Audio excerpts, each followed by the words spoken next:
देश में फिर लॉकडाउन भ गेलै हेतै की फ्लाइट जे नहीं होते तो महाजनों सब देर पर चल जेतै। अरे लॉकडाउन के शंखनाद भ चुकल है।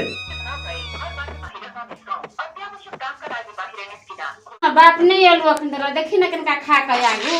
जय हो माता दुर्गा, हे बाबा हनुमान जी की कहियो जेहो जे लगानी बढ़ानी रही सेहो बिसुक रही। हमरा बुझला से की होते, साव महाजन बुझते तब ने। रे पूरे लॉकडाउन कोनो हिसाब बारी नहीं होतो। रे लॉकडाउन सुनते तो अपना मनसिप के घरे पठा देली हिसाब करी जतो। चल कत जाओ, हम अपन कमाइल रुआ बेगर लेने जाब ने। एना जाबी लगा के कत गेल छला, चेहरा पर 14 सेहो बादल बुझाई छो।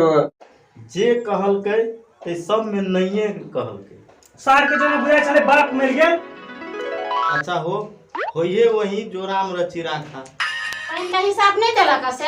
नहीं तू खाए ला लागे जो।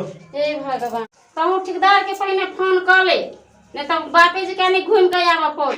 लावाला सनेस त लेबो, मुदा की सनेस लेबो से अखन हम नहीं कहबो। बात बुझलिए ने।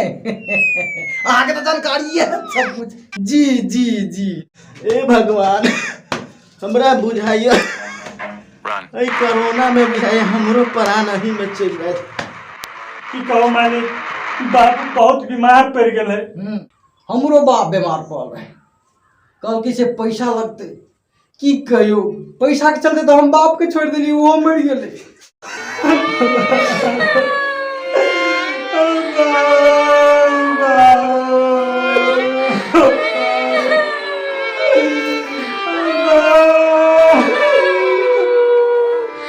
दाह संस्कार करे के लगी तो चाही पाए। मालिक बाबू गुजर गेल। बाबू गुजर गेले, गरीब लाल चल गला।